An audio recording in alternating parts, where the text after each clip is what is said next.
Hi, welcome to A Week in Walford, the EastEnders review show presented by two people who've come out of witness protection especially to present this. I'm David Brown. And I'm Johnathon Hughes.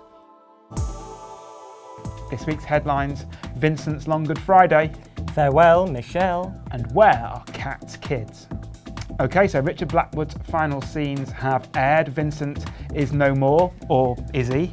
It was a bit ambiguous, wasn't it? Very ambiguous. Don't quite know what his ending was or whether that was the end, but it didn't look very promising, did it? No, I mean, it was the same really as the ending given to Bob Hoskins' character in The Long Good Friday. It kind of followed it beat for beat. I mean, it's a very old film, so we can forgive you if you haven't seen it, but it was the same kind of thing. He was betrayed, he was bundled into a car, driven out, gun trained upon him, and we don't know whether he lives or dies. That's exactly the same as the end of The Long Good Friday. Somebody's seen it. I mean, it even got me thinking that perhaps EastEnders should have shown this over the Easter weekend. Oh yeah, they missed the trick there. Just to make the homage complete. Yes. But yeah, I mean, it was quite an interesting exit for him, and for Phil really as well. Not like Phil exited, but the fact that he kind of orchestrated this. Yeah, he did. It means that Phil now has more blood on his hands, doesn't it? Really? Yet more blood on his hands. So we're going to add, if Vincent is dead, we're going to add Vincent to the list that also includes that Tramp in the Car lot from 1994. Jace Dyer, who we just kind of, you know, basically engineered it, so he ended up dead. Who's the other guy? Is it Dennis Rickman? Dennis Rickman, he was responsible for that. And Luke Browning? Luke Browning. Well, see, Phil was on the phone to someone going, yeah, just rough him up, scare him, don't kill him. But the last time he asked that of somebody, they ended up with their teeth in a box. Yeah, so look, I mean, Phil is being ridiculously naive. Learn your lesson, Phil. I know. Yeah. And there was an interesting little throwback, wasn't there? A little callback, sorry, with the guy who was holding the gun, the corrupt policeman. We've seen him before, haven't we? We have now. Blink and you missed it. We did see him a few months ago. Do you remember when Kira was first in it, and it implied that Kira was the evil overlord of all the gangsters nonsense happening in the world, because that guy Allsworth, I think his name, was investigating the heist back in January. I think Kira's first scene when she turned up, and he was quaking in his boots when he saw her, and he put the police off the scent when she did one of her, I don't think there's anything to see here. He was in her pocket back then, wasn't he? Yeah, so is he in Aidan's pocket as well? How big are the Maguire's pockets? How many pockets? How many Maguires? And where are the Maguires? I think the Maguires are still at the Albert, because they bought it from Vincent. They did, for £1. Yeah. Remember, Vincent bought it for £1. No, Aidan bought it for £1. Oh, yeah, Aidan bought it off of Vincent for £1, and then we never saw him again. Do you think he's still running the bar? I think so. Yeah, I don't know why Phil called him. He could have just walked round there. It's now called Aidan's. Aidan's bar. The Aidan's. Yeah. He's probably doing Guinness cocktails, 2 for 1. Yeah. I mean, that was slightly ridiculous anyway, because, you know, surely the Albert would have gone back to Vincent when the pub went back to Mick. So so Vincent needn't have been ferreting around for money in the first place. It's all a little bit kind of... Oops. Yes.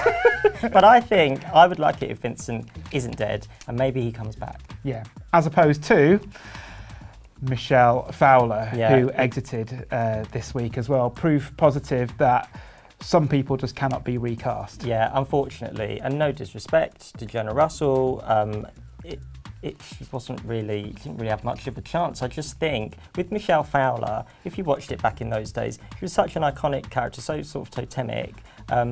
Put it this way, would you recast Grant Mitchell? No. No. Or Angie Watts or somebody like that. Yeah, I was going to say recast Peggy, but she was actually a recast, so we'll brush over that.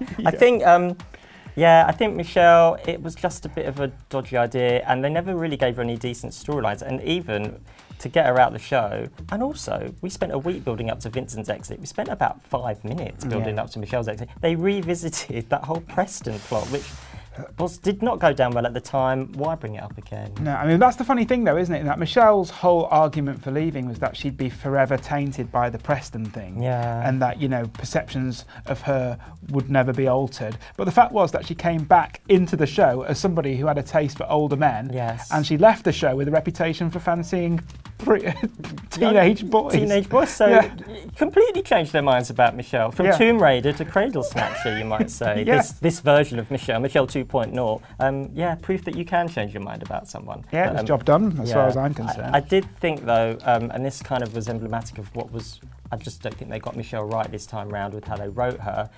When Mel Owen came in and, like, you know, attacked her, and there was that big kind of fight, and she was holding her head down in the scene.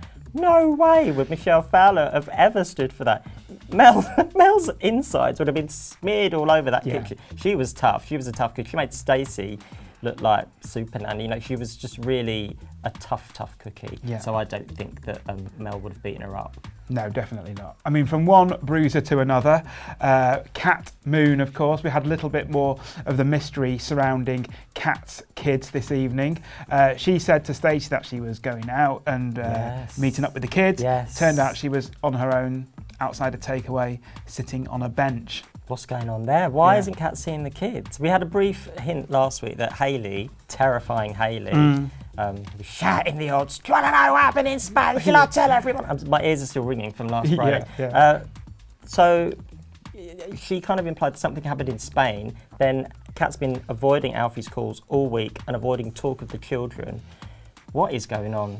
It's going to be ages before we find out, I think. Well, unless, I mean, that scene was a double bluff and Kat's kids were in that takeaway, just getting food. She sent them with the fiver. I think so. She's just sitting out there getting a bit of fresh air. The kids are going to turn up in 5 minutes and we've just missed that bit. Hello, Stace. It's been ages. Ask for a kebab at 8:30. Yeah. Yeah, maybe. Or she's playing like an elaborate game of hide and seek. She's been sitting there for hours and Bert and Ernie are scouring the square looking for her. We're going to see them turn up in the Vic. Anyone seen our mum? Yeah. She's not dead. Wouldn't it have been good though if she said, I'm going to go and meet the kids, and then Zoe would have been on the bench with her? That would have been a kind of twist I'd have paid money to see. They could have recreated You Eat My Mother, Yes I Am. Yeah. For all to see. We'll be back in 7 days' time to find out whether perhaps Alfie's turned up to offer an explanation as to what's going on. We'll be back with another week in Walford.